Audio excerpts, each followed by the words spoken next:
Hi hello नमस्कार, तुमचं खूप खूप स्वागत आहे आपल्या यूट्यूब चॅनलमध्ये, ज्याचं नाव आहे सख्या बहिणी सख्या जावा. तर सगळ्यात अगोदर हे सांगायचं आहे की कालच्या व्हिडिओमध्ये ना थोडासा एडिटिंग प्रॉब्लेम झाल्यामुळं आवाज म्यूट झाला होता. जी वॉशिंग मशीनबद्दल डिटेल माहिती दिली होती त्यावेळेस तेवढ्या क्लिपचा आवाज पूर्णपणे म्यूट झाला होता. तर बऱ्याचशा तुमच्या कमेंट्स आल्या की ताई आवाज म्यूट झाला आहे, म्हणजे परत यावरती थोडासा तुम्ही व्हिडिओ बनवा. तर आजच्या व्हिडिओमध्ये ना व्हिडिओच्या शेवटी थोडीशी डिटेल माहिती मी वॉशिंग मशीनबद्दल देईल. तर आमच्या ह्यांना ना सकाळ सकाळ आतल्या आत वॉक करून मार्शल बेलाला फिरवून आणतात आणि त्यानंतर सगळ्या झाडांना जाऊन चेक करून येतात कुठं काय फळ आलंय पिकलंय. तर सकाळ सकाळ मस्त अशा शेवग्याच्या शेंगा तोडून आणल्या. तर म्हटलं चला आज सांबार बनवायचा आहे, तर फ्रेश अशा शेवग्याच्या शेंगा सांबारमध्ये टाकून त्याची टेस्ट आणखी छान होईल. तर मी ते सांबार बनवायला घेतलंय. थोडासा तेल टाकून त्यामध्ये जिरे आणि लाल मिरच्या 2 टाकल्यात आणि त्याच्यामध्ये टाकलेला आहे कांदा परतवण्यासाठी. तर सांबार बनवायची प्रत्येकाची पद्धत वेगळी असते. साऊथ साईडला थोडंसं वेगळ्या पद्धतीने सांबार बनलं जातं त्यांचं, कारण मी तिकडे राहून आलेले आहे त्यामुळे मला माहिती आहे. आणि त्यांची म्हणजे स्पेशल सांबार मसाला ती लोक घरीच बनवतात. आपल्या इकडे कसं काळा मसाला किंवा मग लाल तिखट किंवा गोडा मसाला तर आपण घरी बनवतो, तसं त्यांच्या तिकडे ना स्पेशल सांबार मसाला ते लोक घरी बनवतात. कारण त्यांच्याकडे ना सांबार डेली असतं त्यांच्या घरामध्ये. राईस बरोबर सांबार आणि व्हेजिटेबल, बाकी ते चपाती किंवा मग भाकरी असलं काही खात नाही. तर टोमॅटो छान परतलाय आणि यामध्ये मी सिंपल सांबार मसाला आणि थोडीशी लाल मिर्च पावडर टाकून घेणार आहे. तर आमच्या घरामध्ये ना असंच थोडंसं साध्या पद्धतीने सांबार सगळ्यांना आवडतं. कारण ज्यावेळेस सांबार बनवतो ना आम्ही, तर त्यावेळेस आम्हाला भातसुद्धा लावावा लागतो. इडली असू डोसा असू तरीसुद्धा भात लावावा लागतो. तर त्यामुळे मग मी चिंच वगैरे असं काही सांबारमध्ये टाकत नाही. तर सगळे मसाले परतून घेते आणि घरामध्ये जेवढे पण व्हेजिटेबल असतात तेवढे यामध्ये मी टाकून देत असते. तर भोपळा होता, वांगी होती आज आणि फ्रेश अशा शेवगाच्या शेंगासुद्धा तोडून आणलेल्या होत्या, तर त्या टाकल्यात. तर सांबारमध्ये काय आहे, व्हेजिटेबल टाकले ना की आपोआपच छान अशी टेस्ट येते. तर डाळ अगोदरच शिजून ठेवली होती, उठल्या उठल्या कुकर लावला होता, थंडसुद्धा झालाय. आणि म्हणजे मी तर सांबार या पद्धतीने करत असते की जे पण व्हेजिटेबल्स असतात ना ते पाण्यामध्ये शिजून घेते असे, आणि मग शिजल्याच्या नंतर डाळ टाकून एक उकळी आणत असते. तर आता यामध्ये थोडंसं मी पाणी ॲड केलंय जेणेकरून व्हेजिटेबल्स जाळावा नाही म्हणून. आणि मग आता हे मी झाकून ठेवणार आहे एक 10 ते 12 मिनिटं बारीक गॅसवरती, जेणेकरून व्हेजिटेबल छान असे मऊ होतील, गळतील.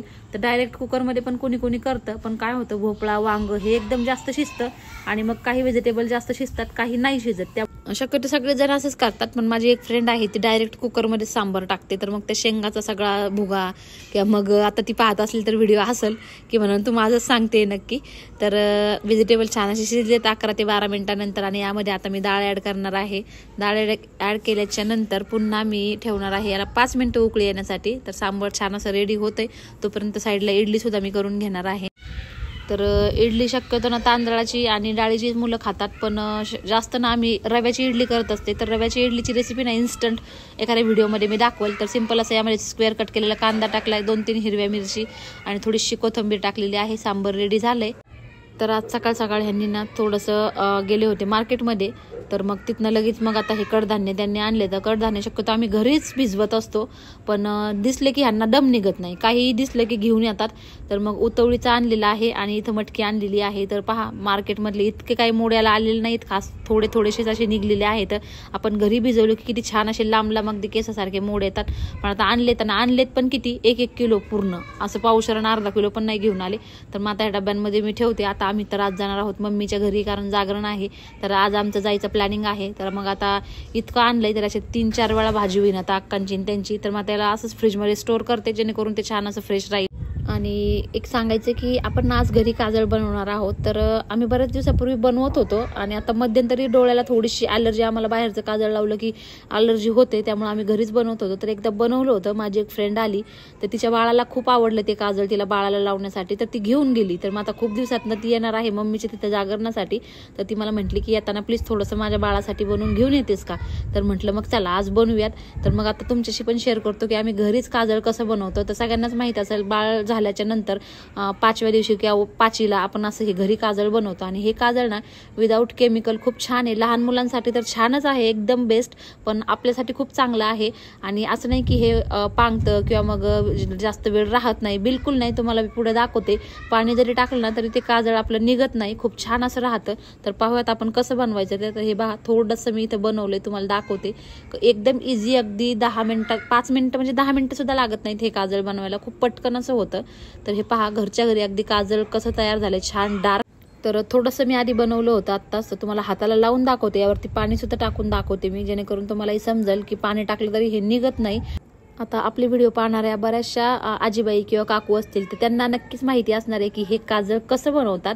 तर पाहूयात आपण हे काजळ कसं बनवायचं. ज्या आपल्या नवीन ताई आहेत, ज्यांना छोटे छोटे बाळ आता नवीन झालेले आहेत, त्यांना नसेल माहिती, तर पाहूयात आपण कसं करायचं ते. तर इथे ना एक मोठा मातीचा दिवा मी घेतलेला आहे. तुम्ही घरामध्ये जो दिवा आहे तो सुद्धा घेऊ शकता. आणि त्यामध्ये टाकलेलं आहे गावरान गाईचं तूप टाकलेलं आहे. आणि हे तूप आमच्या घरचंच आहे. वात थोडीशी जाड घ्यायची, ज्या घरातल्या रेग्युलर वाती आहेत मी त्या 3-4 एकत्र केल्या आणि मग ते लावलंय त्यामध्ये, तुपामध्ये ती वात व्यवस्थित अशी मिक्स करून लावून दिलेली आहे. साईडनी ना छोट्याशा 2 प्लेट्स ठेवलेल्या आहे आणि त्यावरती सिंपल असं हे एक ताट ठेवून द्यायचं आपल्याला. ताट असं ठेवायचं की जी दिव्याची ज्योत आहे ती अशी म्हणजे ताटाला लागली पाहिजे थोडक्यात, आणि ही सगळी अशी काजळी तयार झाली पाहिजे. तर आता हा दिवा तुम्ही रात्रभर जरी असा दिवा भरपूर तुम्हाला जर जास्त क्वांटिटीमध्ये बनवायचा असेल बाळासाठी, तर रात्रभर जरी असं तुम्ही असं म्हणजे दिवा लावून ठेवला आहे का कोपऱ्याला, तर खूप सारी अशी काजळी त्याची जमा होती. तर आता हे 3-4 घंटे मी ठेवणार आहे, तोपर्यंत बाकीचं काम आवरते. तर थोड्या वेळाने आपण पाहूयात. पहा आता, कारण मला घाई होती त्यामुळे मी हे 3 घंट्यामध्ये लगेच काढलं आणि याची जागा मध्ये मध्ये येऊन चेंज केली, कारण गरम नाही व्हावं म्हणून भांडं. थोडंसं करताना खाली सुद्धा सांडलंय माझ्याकडनं. तर इथं पहा मी चमच्याने तुम्हाला काढून दाखवते. रात्रभर जर ठेवलं असतं किंवा मग 7-8 घंटे किंवा 6 घंटे तर खूप सारं काजळ जमलं असतं. इतकं माझं अजून तूप बाकी आहे या पंथीमध्ये, पण एवढं जर जळालं असतं तर खूप सारं म्हणजे तयार झालं असतं. पण आता जायचंय, आजच बनवायला घेतलंय आणि घेऊन जायचंय, त्यामुळे मग आता जितकं होईल तितकं मी म्हटलं चला असू दे. तर पहा इथे अशा पद्धतीची काजळी जमती. भांडं थोडंसं थंड होऊ दिलंय मी आणि लगेच हे असं काढून घेते. जास्त पण थंड नाही, कारण चमच्याने करते त्यामुळे मग हात लावायचा काही संबंधच येत नाही. थोडं थोडं गरमच आहे. तरी अशी सगळी काजळी जमती. सगळी व्यवस्थित काढून घ्यायची. इझी निघते एकदम, याला काही जास्त जोर वगैरे लावण्याची गरज लागत नाही. तर फार छान काजळ होतं हे, विदाऊट केमिकल. आणि लावल्यानंतर असं वाटत पण नाही की आपण घरी बनवलंय हे. आणि मेन मीन्स काय आहे की आपल्या हाताने बनलेलं आहे, आपल्याला माहीत आहे यामध्ये काय आहे काय नाही. तर त्यामुळे आपण आपल्या छोट्या बाळांना म्हणा किंवा आपले डोळे फार नाजूक असतात त्या डोळ्यांना म्हणावा, आपण एकदम बिनधास्त हे काजळ लावू शकतो. तर इथं पहा एका डब्बीमध्ये मी ती सगळी काजळी टाकून घेतलेली आहे. आणि यामध्ये ना गावरान गाईच हे पहा, माझ्या करतानाच हाताला किती लागले. हात मी धुवून आलेले आहे तरी सुद्धा ते निघत नाहीये. मला हँडवॉश लावून जास्त हात चोळून काढावे लागतील, त्यावेळेस हे काजळ निघणार आहे. तर मग आता याच्यामध्ये ना थोडं थोडं एक टिपका ॲड करायचं आहे आपल्याला. गावरान गाईचं तूप ॲड करायचं आहे. तर वितळलेलं तूप पाहिजे, तर एकदम जास्त नाही, एक टिपकाच ॲड करायचा आहे, कारण ना याच्यामध्ये 3-4 टिपक्यामध्येच हे होतं.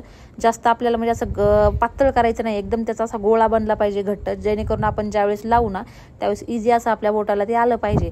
घट्ट असलं की बोटाला व्यवस्थित येईल, जर जास्त पातळ झालेलं असलं तर ते बोटाला व्यवस्थित लागणार नाही आणि काजळ सगळीकडे आपलं पांगल.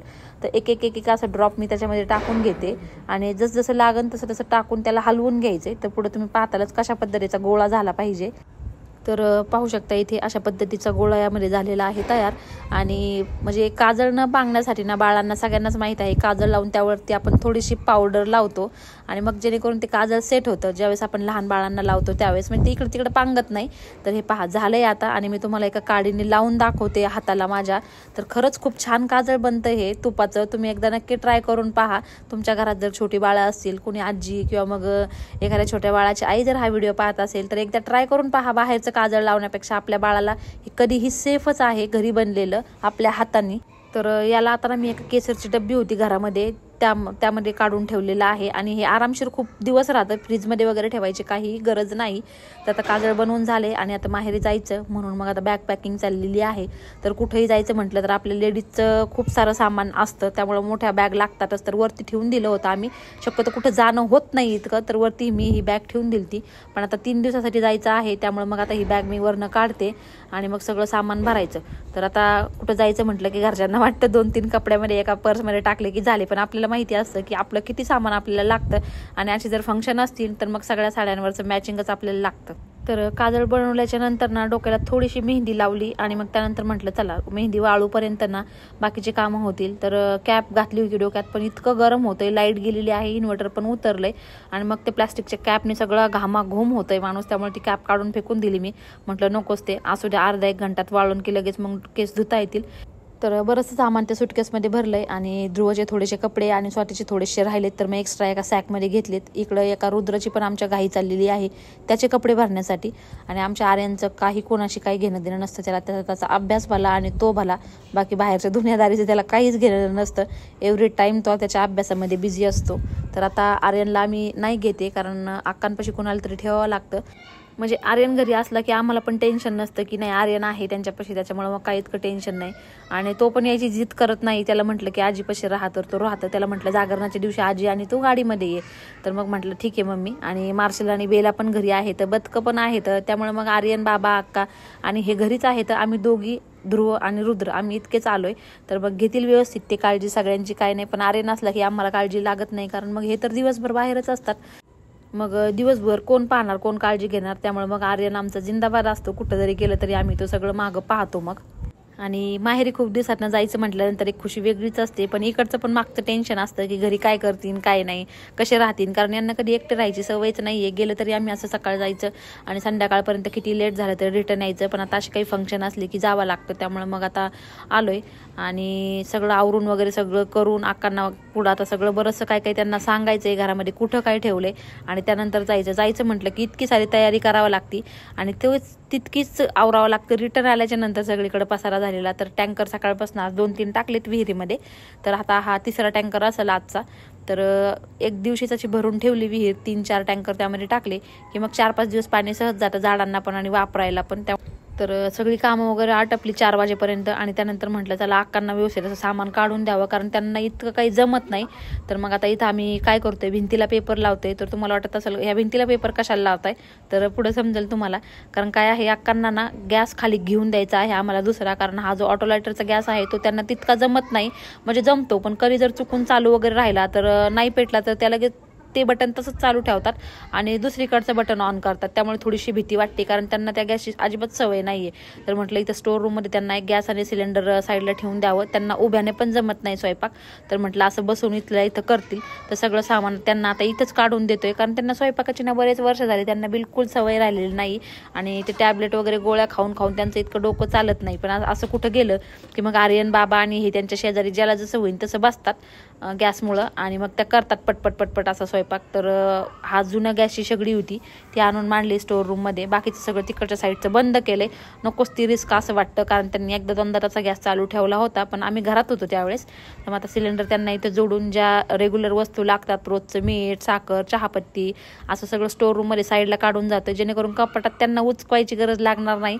आणि म्हणजे त्याचे टेन्शनमध्ये येणार नाहीत काही नाही सापडलं तर, कारण त्यांना किचनमधलं काहीच माहिती नाही आम्ही कुठं काय ठेवतो ते. म्हणजे त्यांना इझी व्हावं स्वयंपाक करायला बसल्या म्हणून हे सगळं काढून देते. गव्हाचं पीठ, बाजरीचं पीठ असं सगळं तिथं ठेवलंय. भांडे तर त्यांना माहीत आहे ट्रॉलरमध्ये आपोआप उचकतील. त्यानंतर मग येते त्यांची गोळ्यांची वेळ. तर मग टॅबलेट अशा सगळ्या व्यवस्थित पुड्यांमध्ये बांधून जावं लागतं. आर्यन आहे पण काय होतं ना कधी तो पण गणगणित अभ्यासाचा असतो आणि मग एखादी गोळी जर इकडे तिकडंच झाली सकाळची संध्याकाळी किंवा संध्याकाळची सकाळी अशी आली ना तर मग प्रॉब्लेम क्रिएट होतो. त्यामुळे मग असं पॅकेटमध्ये आम्ही बांधून देत असतो सगळ्या गोळ्या. म्हणजे त्याच्यावरती लिहून ठेवलं ना पॅकेट्स की मग आर्यन व्यवस्थित देतो. आणि नाही जरी ठेवलं कधी तो जरी नसला तर वेगळ्या 2 कलरच्या पॅकेटमध्ये बांधत असतो. मग त्यांना सांगत असतो व्हाईट कलरच्या गोळ्याचं पॅकेट सकाळचं आहे आणि रेड कलरच्या गोळ्यांचं पॅकेट संध्याकाळचं आहे. तर त्या घेतात व्यवस्थित.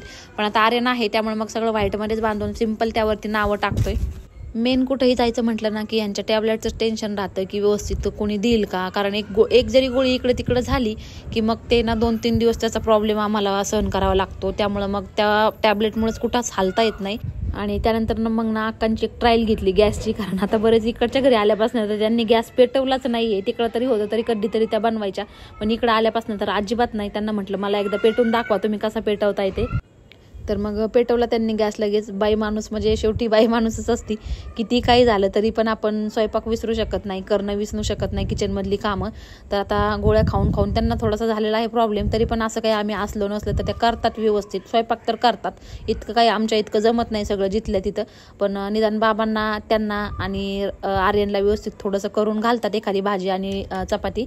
तर मग त्यांना फ्रीजमध्ये पण सांगितलं काय काय ठेवलेलं आहे, कुठं काय ठेवलेलं आहे, काय काय भाज्या आहेत, जेणेकरून त्या इझी करतील मग घेऊन. जेव्हा त्यांना जी आवडेल ती भाजी त्या घेऊन करतील. तर किचनमध्ये पेपर लावलेत गॅसच्या पाठीमागं. कारण काय होतं तडका वगैरे लागला, भिंतीवर उडालं तर विनाकारण तो कलर खराब होईल आणि मग नंतर ते आम्हालाच टेन्शन. त्यामुळे थोडंसं तिथे पेपर लावलेत आम्ही. तर आता वळूयात ना वॉशिंग मशीनकडे. तर काल थोडासा प्रॉब्लेम झाला होता, बऱ्याचदा म्हटलं की ते परत सांगा, तर थोडंसं शॉर्टकटमध्ये सांगते. तर IFBची मशीन आहे ही, फ्रंट लोडेड टॉप मॉडेल आहे हे, आणि याची प्राईस पण पुढं सांगते मी तुम्हाला. त्या अगोदर आपण पाहूयात की या मशीनमध्ये काय काय फंक्शन दिलेले आहेत. तर बाकीच्या 2 मशीन याच्या अगोदर मी वापरल्या, त्याच्या अकॉर्डिंग ही वॉशिंग मशीन मला फार बेस्ट वाटली. तर आता लाईट नाही आहे, नाही तर तुम्हाला ऑन करून मी दाखवलं असतं. लाईट गेलेली आहे, तर तुम्हाला असंच सांगते याचं मॅन्युअल काय काय आहे तो. तर इथं जे लिहिलेलं आहे मिक्स डेली 60. तर जे आपले जास्त कपडे असते डेली यूजचे ते आपण तो मोड सिलेक्ट करून लावायचा. त्यानंतर इथं दिलेलं आहे कॉटन. तर कॉटनमध्ये काय करायचं की आपले जे कॉटन वेअरचे क्लॉथ आहेत ते आपल्याला धुवायचे आहेत. त्यानंतर इथे दिलेलं आहे बेबी वेअर. तर सिंपल आपल्याला बेबी वेअरवरती मोड सिलेक्ट करायचा आणि बटन ऑनचं दाबून द्यायचं. जितका टाईम कपड्याला लागतो तितकं टाईम मशीन आपोआप घेते. आणि आणखी एक गोष्ट, ह्या मशीनला ना निरमा वगैरे चालत नाही, कारण निरमाने ना ब्लॉक होतं त्याचं मागचे पाईप्स वगैरे, त्यामुळे लिक्विड त्याच्यामध्ये वापरायचं. त्यानंतर एक्सप्रेस 30चं एक ऑप्शन आहे. ज्यावेळेस आपल्याला कपडे पटकन धुवायचे आहे, तर कुठंतरी घाई आहे, घाईच्या कामाला कपडे लागतात, त्यावेळेस आपण एक्सप्रेस 30वरती करून सुद्धा कपडे आपले वॉश करू शकतो. त्यानंतर एक्सप्रेस 30च्या खाली रिफ्रेशचा एक ऑप्शन आहे. तर ते रिफ्रेशचं काय ऑप्शन आहे की आपले जे खूप ठेवणीतले कपडे आहेत बऱ्याच दिवसातले, आणि ते आपल्याला म्हणजे बऱ्याच दिवसातून आपण काढतो, त्याचा थोडासा वास येतो, तर ते आपण फक्त मशीनमध्ये टाकून रिफ्रेश करून घ्यायचे. धुतलेले असतात ऑलरेडी, फक्त वासाबेनं आपल्याला थोडेसे ते रिफ्रेश करायचे असतात. तर तो सुद्धा ऑप्शन यामध्ये आहे. नंतर यामध्ये वायफाय कनेक्टसुद्धा होतं, म्हणजे आपण कुठल्याही रूममध्ये बसून घरामध्ये ही मशीन ऑपरेट करू शकतो. तर आत्तापर्यंत गरज तर नाही लागली, 2-3 वेळाच आम्ही वायफायने हे ऑपरेट केलेलं आहे. शक्यतो आम्ही खालीच असतो, वरती कामावरल्याच्या नंतरच जातो, त्यामुळे इतकी काही गरज लागत नाही वायफायची. पण यांनी तो पण ऑप्शन याच्यामध्ये दिलेला आहे की आपण कुठून पण बसून आपली मशीन ऑपरेट करू शकतो.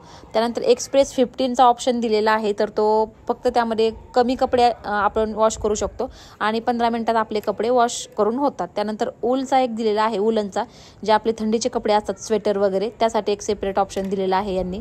सिंथेटिकसाठी सुद्धा दिलेलं आहे. त्यानंतर क्रॅडल वॉश म्हणजे काय आहे की आपले जे कुंदनच्या साड्या, पार्टीवेअर साड्या, ड्रेस, तर ते टाकून द्यायचं. खूप इझी असं ते धुवून निघतं, पडत नाही. जसं की नॉर्मल आपण मशीनमध्ये टाकलं तर ते कुंदन वगैरे निघतात. तर इझिली हा जर मोड आपण सिलेक्ट केला क्रॅडल वॉशचा, तर त्यामुळे छान असे कुंदन वगैरे निघत नाही आणि आपले कपडे चांगले वॉश होतात. आणि त्यानंतर सगळ्यात शेवटी असतं स्पिन आणि ड्राय. तर आपल्याला कपडे बाहेर धुतलेले असतात, फक्त ड्राय करायचे असतात, तर ते फक्त स्पिन आपण ड्रायामध्ये करू शकतो तो मोड सिलेक्ट करून. तर इकडच्या साईडला हा असा ट्रे आहे, त्यामध्ये आपण कम्फर्ट लिक्विड टाकू शकतो आणि यामध्ये निरमा चालत नाही. जसं की अगोदर पण मी सांगितलं, माझ्या एका फ्रेंडने ती चुकी केली, निरमा वापरला या मशीनमध्ये, तर 2दा तिला मशीन घ्यायला म्हणजे मशीनचं रिपेअर करायला खर्च आलेला आहे. तर तुम्ही जर घेतली किंवा तुम्ही वापरत असाल तर निरमा एकदम बंद करा, त्याचे पाईप वगैरे पूर्ण ब्लॉक होतात निरमा वापरल्यामुळे. तर यामध्ये फक्त लिक्विडच टाका, नाहीतर मशीन खराब होण्याचे खूप सारे चान्सेस आहे. ज्यावेळेस सर्व्हिसिंगला हे लोक आलते त्यावेळेस पण त्यांनी आम्हाला सांगितलं कंपनीचे की यामध्ये तुम्ही निरमा वगैरे अजिबात वापरू नका. त्यानंतर मशीन खराब होण्याचं आणखी एक खूप महत्त्वाचं कारण, बऱ्याच जणी आता किती जणी हे करतात मला माहीत नाही, मशीन कपडे आपले धुवून झाल्याच्या नंतर हा जो रबर असतो, आता कुठलीही फ्रंट लोडेड मशीन असली की त्याला रबर असा असतोच, तर हा रबर किती जणी कोरडा करून घेतात कॉटनच्या कपड्याने. कारण काय होतं, हा रबर जर ओला राहिला तर तो पटकन क्रॅक जातो आणि मग क्रॅक गेल्याच्या नंतर अर्थातच आपली वॉशिंग मशीन खराब होते, तिथनं पाणी वगैरे लिकेज होतं. तर रोज आपल्याला ना हा रबर व्यवस्थित असा कपडे धुवून झाले की क्लीन करून घ्यायचा व्यवस्थित, जेणेकरून आपला वॉशिंग मशीनचा रबर खराब होणार नाही. आणि त्याचबरोबर आतला ड्रमसुद्धा आपल्याला कोरडा करून घ्यायचा, जेणेकरून ड्रमला सुद्धा गंज लागणार नाही. तर बऱ्याच जणी करतही असतील आणि काही जणांना माहिती नसेल, तर आजपासून नक्की करा, जेणेकरून आपली वॉशिंग मशीनना बरेच दिवस जाईल, सर्व्हिसिंगचा वगैरे आपला खर्च वाचेल. तर हे खूप महत्त्वाचं आहे रबर वगैरे क्लीन करणं. तर आमची जी अगोदरची वॉशिंग मशीन होती ना, तर तिचेसुद्धा आम्ही ड्रम वगैरे असं डेली कोरड्या कपड्याने, जो कॉटनचा क्लॉथ होता ना त्याने पुसून घ्यायचो. तर 6 वर्ष वापरली, पण एकदाही तिची सर्व्हिसिंग वगैरे काहीही केली नाही, जशीच्या तशीच होती. पण आता मी मागचं म्हणजे ही घ्यायच्या अगोदर मी देऊन टाकली ती कोणाला तरी असे महागडे उपकरण घ्यायला पैसे खूप लागतात आपल्याला, आणि त्याची थोडीशी आपण जर काळजी घेतली ना तर ती खूप सारे दिवस जातात, टिकतात, आणि आपल्याला मध्ये आधी याचा मेंटेनन्स सुद्धा करावा लागत नाही. तर ज्याला कुणाला घ्यायची आहे ही वॉशिंग मशीन छान आहे, घेऊ शकता तुम्ही डोळे झाकून, कारण मागच्या 2 वॉशिंग मशीनपेक्षा याचा छान एक्सपिरियन्स मला आलेला आहे, कपडे वगैरे छान निघतात. तर हे पहा, सगळी माहिती देऊन झाली आणि मग लाईट आली. काही नाही, मधलं बटन फक्त आपल्याला हे फिरवायचं आहे, जो मोड आपल्याला सिलेक्ट करायचा तो, आणि स्टार्टचं बटन दाबून द्यायचं. ऑपरेट करणं सुद्धा खूप इझी आहे, कोणीही करू शकेल असं, याचे काही इतके हार्ड फंक्शन नाही येतं. फक्त वायफाय कनेक्ट करायला आपल्याला काही गरजच लागत नाही, पण जर कुणी जास्त थोडा डिस्टन्सवरनं ऑपरेट करायचे असेल तर करू शकता, वायफाय सुद्धा कनेक्ट होतं. याच्यामध्ये हे एक ॲडव्हान्टेज आहे वायफाय कनेक्टिंगचं. तर असो, आय होप तुम्हाला वॉशिंग मशीनबद्दलची सगळी माहिती कळाली असेल आणि अजूनही सुद्धा काही डाऊट असतील तर कॉमेंट बॉक्समध्ये लिहा. पुढच्या व्हिडिओमध्ये नक्की याचा आन्सर देऊ. आणि या वॉशिंग मशीनची प्राइस आहे 45,000 रुपये. आणि या ना वॉशिंग मशीनचं स्टँड घ्यायचं आज आणखी आमचं राहिलेलं आहे, कारण एक घेतलं होतं पण ते काही इतकं व्यवस्थित लागलं नाही तर ते रिटर्न केलं. तर फायनली सगळं आवरलंय आणि आता वाजलेले आहेत 6:15 6:30. तर दाजी आले होते तसे 4:30-5 वाजता, पण आम्हीच म्हणलो थोडंसं उशिरा जाऊ, कारण की मग आता सगळ्यांचं खाणं पिणं तरी होईना आत्ताचं. तर मग आता बदक ताई आता मार्शलला आणि बेलाला खायला देते, अजून आपले बदक आहे हनी बनी आहे, तर सगळ्यांना खायला द्यायचंय आणि मग निघणार आहोत आम्ही. आता उद्यापासून तर आर्यन बघणार आहे. आर्यनला नाही घेऊन चाललो. आर्यन अक्का आणि बाबा घरीच येतं, ते जागरणाच्या दिवशी येणार येतं. तर स्पेशली मार्शलला बेला आणि बदकांसाठी आर्यनला इथं ठेवले, जेणेकरून तो काळजीने त्यांचं खाणं पिणं करेन, है ना आर्यन? व्यवस्थित खायला त्यांना. तर खरं तर आर्यनला पण घ्यायचं होतं, तर येतो म्हणला होता तो, पण नंतर आम्हालाच काळजी लागली, कारण की मग एखाद्या वेळेस गॅस चालू राहिला काय राहिलं, घरी पण लक्ष द्यायला कोणी पाहिजे. हा दिसतो याला खूप आवडतंय व्हिडिओ मध्ये यायला.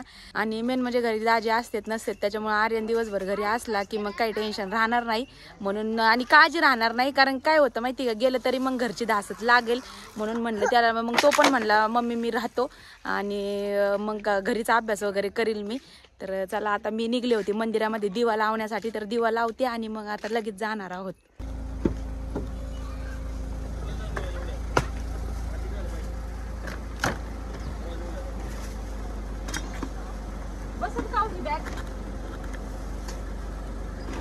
तर जाता जाता रस्त्यामध्ये मध्येच थांबलोय, अंधार पण पडायला लागला थोडा थोडा, आणि ध्रुव लगेच म्हणला डॅडीला, डॅडी मला आईस्क्रीम पाहिजे. मग ध्रुवाची फरमाईश झाली की आईस्क्रीम, मग त्याच्याबरोबर सगळ्यांनाच भेटली, सगळ्यांचीच मज्जा होती का ताई?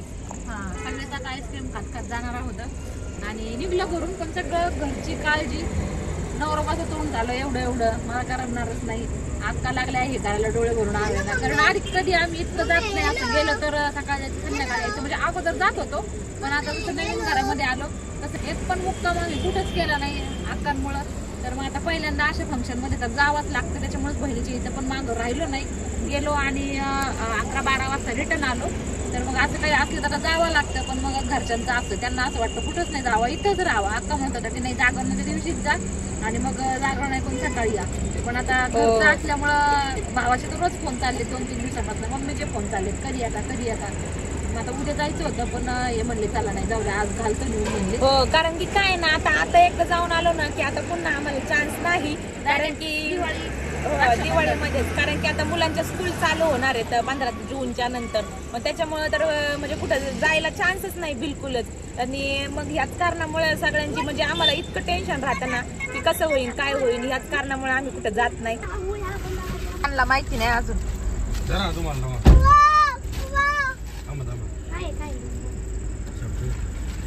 किती तर गेल्या फोडा. तर फायनली पोहोचले. तर दाजींनी सोडलं आणि लगेच गेले 10 मिनिटात, कारण की त्यांना पुढं पण काम होतं. तर ताईचं चाललाय इकडं आराम. हा, आणि आमच्या मम्मीची चालली गडबड स्वयंपाकाची, आणि निकिता पण आलेली आहे. इकडं सगळं म्हणजे पसारा आणून ठेवलाय, तर हे सगळं जागरणाचं सामान आहे. आणि आता सगळेजण आले.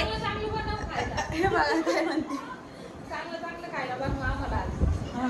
आईचं खायला चांगलं लागतं, आई करायचं. तरी पण निम्मी पलटण आलेली आहे आमची. आता उद्या तर अजून सगळे आल्याच्या नंतर तर मग विचारूच नका, घराची पूर्ण वाट लागणार आहे. आणि आता सगळं सामान वगैरे म्हणजे बरीचशी तयारी झाली सगळीच. कडक बहीण यायची, ती उद्या येणार आहे, तिला सगळे घाबरतात घरामध्ये, डेंजर. तिला आज काम होतं त्याच्यामुळे ती म्हटली. ध्रुव, रुद्र आणि आमचा वेदू बाहेर खेळतात ते, आणि पप्पा आणि वहिनी आमची गेलेली बाहेर, ते जागरणाला खोबरं वाटे वगैरे वाटतात ना, ते वाऱ्याला वगैरे ते देण्यासाठी. आणि यांना आम्ही दिलेलं आहे बाहेर काढून. हे बघा यांचं काय चाललंय इकडे, बास इतका आरडावाडा करतात ना की फार नको झाले. अक्षरशः ताईनी मी म्हणले बाहेर जा तुम्ही एका परचं, कारण घरी पण असंच करतात. आणि इथं थोडासा आराम करायचा म्हणलं की यांचं असं असतंय. तुमच्या बऱ्याच दिवसाचे कमेंट्स होते की ते माहेरची ब्लॉग बनवा. माहेरी इतकं येणं होत नव्हतं, आलो तरी असं एक अर्धा तास थांबून रिटर्न जात होतं. तर आता 2-3 दिवस माहेरचीच ब्लॉग येते, कारण आता आम्ही 3 दिवस राहणार आहे, उद्या परवा, आणि तेव्हा दिवशी आम्ही जाणार आहे. तर त्याच्यामुळे सगळे माहेरचे ब्लॉग पुन्हा आणखी बऱ्याचशा मैत्रिणी म्हणल्या की तुमची 3 नंबरची बहीण दाखवा, ती बरोबर व्हिडिओ बनवा, आम्हाला आवडतील पाहायला. तर ती सुद्धा येईल उद्या, तर तिच्याबरोबर सुद्धा ब्लॉग बनवू आम्ही. तर 2-3 दिवस व्हिडिओमध्ये तुम्हाला सगळे माहेरचे ब्लॉग पाहायला मिळणार आहे. तर व्हिडिओला कंटिन्यू राहा. तर मम्मीचा त्यांचा आतमध्ये चाललाय स्वयंपाक. तर पप्पा पण आलेत, वहिनी पण आली. वहिनी आणि निकिता त्यांना मदत करते, मम्मीला मदत करते स्वयंपाक करायला. आम्ही दोघी जण इकडे वॉकिंगला आलो आणि पप्पा बसले तिथं. तर त्यांनी केलाय जाळ. तर कशासाठी केलाय तर ते बघा तिकडे एक घोडा आहे आणि इकडे एक आहे, आय थिंक दिसत नाहीये बॅक कॅमेरा. इकडे ना मग जाळा कशासाठी केलाय. अण्णा पण इथंच बसले. तर आम्ही पप्पांना अण्णा म्हणतो लहानपणापासून, त्याच्यामुळे तेच तोंडात येतंय. तुम्हाला समजलं नसतं की अण्णा म्हणजे कोण, म्हणून मी पप्पा म्हणत होते. तर यांना मच्छर खूप चावतात नाही का, त्याच्यामुळे मग असं थोडाफार जाळ केला ना रोज, तर मग ह्या धुरानी मच्छर कमी होतात. आणि याच्यामध्ये काय आहे की लिंबाचा पाला वगैरे थोडंफार टाकतात अण्णा, है ना. लिंबाच्या पाल्याने मच्छर येत नाहीत. यांच्या बरोबर हे इकडे बाहेर आले की मग त्यांचे नातवंड पण हे बघा इकडे लुडबुड लुडबुड. हाय आमचा वेदू, मग रुद्र, हे सगळे इथेच लुडबुड करतात. आणि आय थिंक झाला का तुमचा स्वयंपाक. जिमी आमची बघा लॅब आहे, जिमी आमची आणि लॅब आहे ही. ए तिच्या अंगावर का बसला तू. मला नाही बाळा.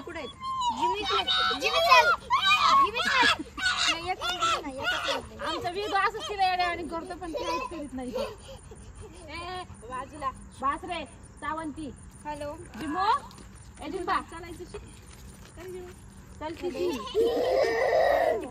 जिमी. तर हे आहे आमची निकू राणी निकिता. अगोदरच्या ब्लॉग मध्ये पण पाहिले असेल. वजन कमी कर, वजन लय जाड झाली तू.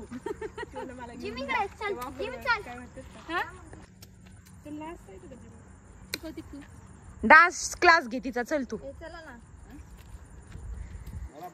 आणि इकडे आमची कोमल वहिनी. झाला का बाई स्वयंपाक. किती जाड आहे तिला डायटिंग करायची आता. वजन कमी करायचं ना, वाढवायचंय, कमी करायचं काय आता.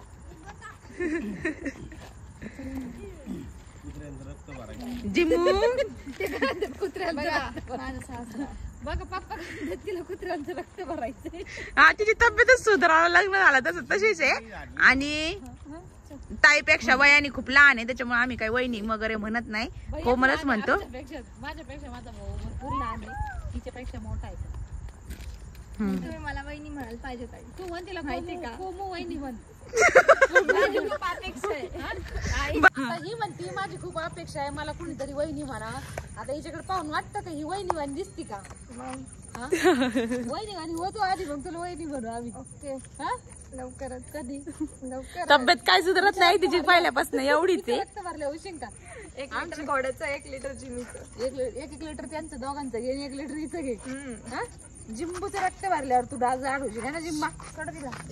तरी पण अजून वातावरण शांत आहे, कारण की भैया अजून आलेला नाही. तो उशिरा येतो, 10:30-11 वाजता ज्यावेळेस म्हणजे सुटतो जॉबवरून, तर त्याच्यानंतर मग येतो. पण तो आल्याच्या नंतर तर मग खूप चाष्टा होती. आणि जसं की मगाशी ताईंनी जसं सांगितलं की अजून तिसऱ्या बहिणीची कमी आहे, डेंजर बहिणीची कमी आमच्यात, ते उद्या येणार आहे. तर मग आता काहीतरी प्लॅन करता का नाही. जाऊ ना, चला आपण जाऊ थोडं फिरून. येऊ राहिले रस्त्यात. नाही ते नाही येऊ राहिले, त्यांना वेळ कपडे घेतात. ठीक आहे चला आपण जाऊन येऊयात मग. चला मच्छर भगाव कार्यक्रम झालेला आहे आणि सगळे मच्छर पण मेलेले आहे. चला आता तुम्ही. मच्छर मारले यांनी. आणि आता आम्ही कुठं जातो तो व्हिडिओला कंटिन्यू राहा. चला यायचं ना, आपलं कोण यायचं तुला नाही, आम्हाला ब्लाऊज आणायचं. चाललोय आम्ही आता, कुठे चाललोय माहित नाही. अण्णाला म्हटलं तुमचे नातू सांभाळा.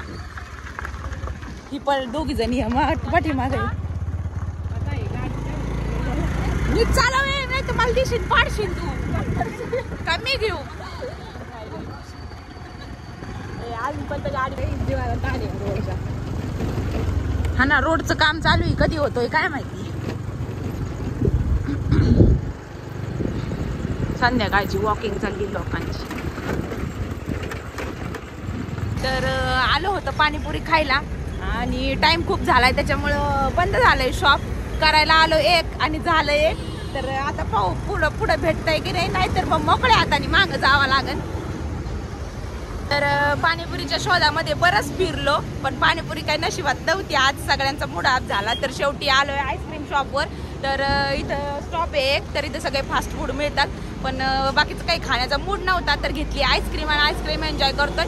शेजारी तिकडं आईस्क्रीम खाऊन झाली आणि आता शेजारी बाकीचे फास्ट फूडचे शॉप बघितले, मग यांच्या तोंडाला सुटलं पाणी. काय करतात व्हेज मंचुरियन, तर आम्ही खाऊन पिऊन आलेलो करून, पण आता असं काही दिसलं का थोडी थोडी जागा आम्ही जेवतानाच एकमेकीला खुलवून ठेवली होती, थोडं थोडं ठेवा असं करून. कारण आम्ही जेव्हा पण एकत्र येतो त्यावेळेस जेवायला बसलो की एकमेकीला खुलवून मग असं जेवायचं थोडं फार, मग बाहेर यायचं. आता आलोय की तुला आणि काय खायचं?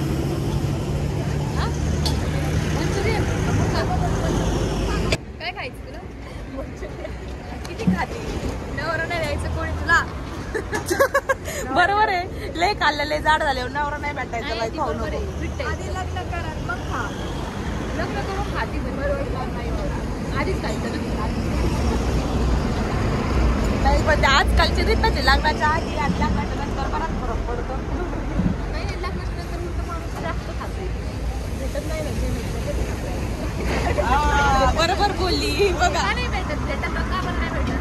हा, पण मग लग्नाच्या अगोदर कसं असतं की जेव्हा मूड होईल त्यावेळेस मन मोकळ्यापर्यंत जाऊ खाऊ शकतो. लग्नाच्या आधी आपल्याला कोणी जास्त पैसे देत नाही, लग्न झाल्यावर नवऱ्याचे जेव्हा पाहिजे तेव्हा पैसे घेत राहायचा.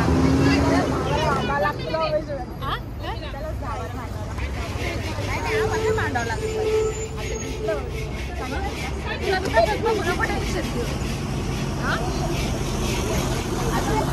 तर आता आईस्क्रीम खाल्ली, हे खाल्लं व्हेज मंचुरियन खाल्लं आणि फुगल्यात मॅडम चालल्यात घरी. आता हा अजून जायचं, अजून काय खायचं?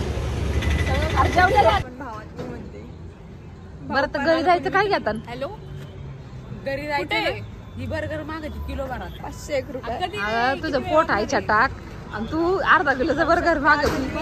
आम्ही खाऊ शकते, खाऊ शकते. त्याला गप घरी आता आईस्क्रीम खाल्ली.